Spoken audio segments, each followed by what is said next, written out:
Selamat datang di channel Pemuja Malam. Jangan lupa like, share, and subscribe ya. Terima kasih. Chapter 41. Hamil. Aku heran dengan tubuhku ini. Rasanya teramat lelah dan kepala juga pusing. Selera makanku hilang seketika. Padahal perutku lapar sekali. Entah sudah berapa hari aku begini. Hari telah semakin siang, tapi aku sangat malas untuk bangun. Tiba-tiba perutku kembali bergejolak. Aku segera turun dari ranjang, tak menghiraukan kepala yang terasa pusing. Aku berjalan tertatih menuju kamar mandi, menggedornya dengan lemah, berharap Mas Adrian bisa mendengar suaraku. Pintu kamar mandi terbuka, menampakkan sosok lelaki yang hanya memakai handuk sepinggang. Loh, kenapa An? Aku tak acuh dengan pertanyaannya. Segera masuk ke dalam dan memuntahkan seluruh isi perutku. Kita harus ke dokter sayang, ucapnya lembut dengan tangan mengusap-usap punggungku. Secepat kilat, tubuh lemasku telah berada di antara dua lengan lelaki itu. Dengan langkah lebar, dia membawaku kembali berbaring di ranjang. Kamu kenapa Ana? Badanmu panas sekali. Mas Adrian terkesiap, lalu duduk di ranjang. Dia tampak kebingungan. Lalu dengan sekali gerakan, aku telah berada di udara. Mas Adrian membopongku keluar, tak lupa meraih ponsel di nakas. Setelah meletakkan tubuhku yang mulai mengawang seakan di antara dunia kesadaran dan tidak sadar, Mas Adrian kembali berlari menuju rumah, menutup pintu. Kemudian melajukan mobil membelah jalanan. Sesekali lelaki itu terdengar mengumpat karena perjalanannya terganggu. Sayang, Ana, bangun An, bentar lagi sampai. Suara Mas Adrian membuatku terjaga kembali. Aku meraih tangannya, mengelus pelan, lalu tersenyum tipis. Ya Tuhan, bertahan sayang. Setelah mendengar itu, aku tidak ingat apa-apa lagi. Sayang, sayang. Aku seperti berada di antara kabut putih, mencari sumber suara yang begitu lembut memanggil. Sayang, sayang. Suara itu semakin mengecil. Ana, aku mencintaimu. Aku mengerjapkan mata perlahan, mengumpulkan kesadaran yang terserak. Tanganku tergenggam erat oleh tangan hangat yang aku tahu itu milik Mas Adrian. Anda sudah bangun, Nyonya? Aku menoleh, tampak seorang perawat tersenyum. Aku tersenyum tipis, mengangguk pelan. Syukurlah, suami Anda sangat mencemaskan kondisi Nyonya.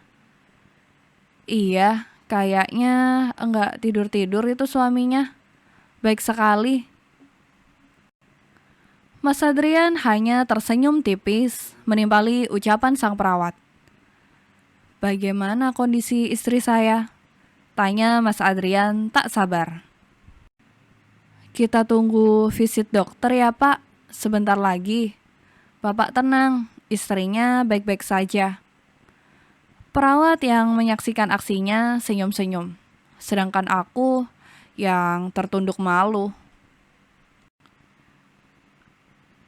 Bagaimana keadaan istri saya, Dok? Mas Adrian langsung memberondong dokter yang datang, seperti tak ingin melewatkan kesempatan yang ada. Selamat, istri Anda hamil. Usianya 6 minggu. Untuk lebih jelasnya, kita lakukan USG ya, ke poli kandungan. Terang sang dokter. Mas Adrian masih terpaku di tempat. Matanya fokus membaca hasil laporan di sana. Terima kasih, Dok. Dijaga bayinya ya, Bu. Selamat. Aku membalas senyum dokter tersebut. Saya permisi. Ruangan ini kembali sepi. Perawat dan dokter telah keluar ruangan. Sayang, coba baca laporan ini. Aku tidak salah lihat kan? Mas Adrian bertanya, sembari mendekat. Dia berdiri di pinggir ranjang. Tangannya terulur memberikan lembaran kertas yang dibawa. Aku terharu melihat tingkahnya. Sebegitunya dia menerima berita ini. Seolah kehamilan ini adalah sebuah keajaiban. Aku membaca kata hamil berulang-ulang. Lalu mendongak, menatap wajah lelakiku itu. Dia tengah menatapku dengan mata sendunya. Aku mengangguk lemah, yang disambutnya dengan pelukan hangat serta ucapan terima kasih. Apa memang begini reaksi calon ayah? Seharu ini?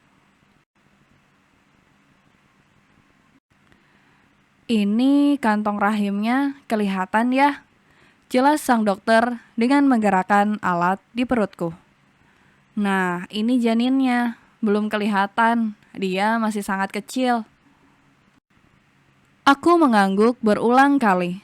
Sesekali menyeka air mata yang mengalir. Jadi, bagaimana, Dok?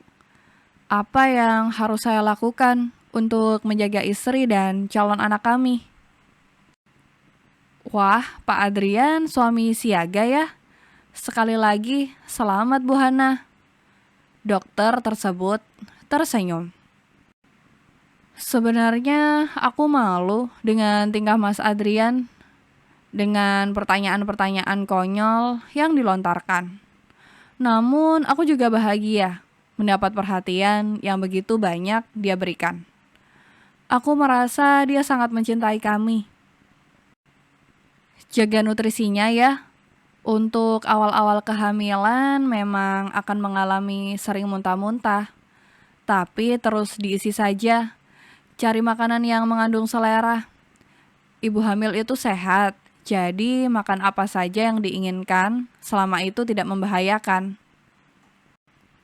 Kami mendengarkan dengan seksama penjelasan sang dokter. Ini adalah pengalaman pertama tentu saja. Ini saya berikan resep untuk diminum. Nanti kalau memang butuh minum susu, tidak apa-apa minum susu hamil. Cari yang cocok di perutnya. Baik dok, terima kasih. Satu lagi, jangan kerja yang berat-berat dan jangan stres. Sepertinya Bu Hana memang butuh istirahat yang banyak. Jika butuh hiburan, boleh diajak jalan-jalan kok. Setelah dari ruangan dokter kandungan, kami kembali ke kamar rawatku. Sebenarnya aku ingin langsung pulang saja. Tapi Mas Adrian bersikeras agar aku pulangnya besok saja, saat tubuhku sudah benar-benar kuat. Suara dering telepon menjeda perdebatan kecil kami. Aku yang bersikeras sedang tidak ingin makan apapun, sedangkan Mas Adrian tetap bersikeras ingin membelikan sesuatu. Kenapa? Tanya Mas Adrian dengan kening berkerut. Aku mengedikan bahu. Alina mau kesini, tapi kayak ada sesuatu deh. Nggak tahu apa. Ya udah, kita tunggu aja. Ingat, kamu jangan banyak pikiran. Aku enggak mau kamu dan bayi kita kenapa-kenapa. Turuti kata dokter. Mas Adrian berkata pelan, penuh penegasan. Tangannya mengelus perutku, lalu mencium perutku yang rata. Sehat ya sayang, kalau mama kamu bandel, bilang sama papa. Bibirku mengerucut. Mulai deh dia. Gemes deh kalau lihat bibir kamu begini. Mas Adrian mengecup bibirku singkat. Kamu beneran nggak ada yang diinginkan begitu? Belum ada, Mas. Nanti kalau aku menginginkan sesuatu, pasti suamiku ini yang lebih dulu aku kasih tahu. Ucapku meyakinkan. Mas Adrian tersenyum lembut, lalu mengelus kepalaku pelan. Bersambung.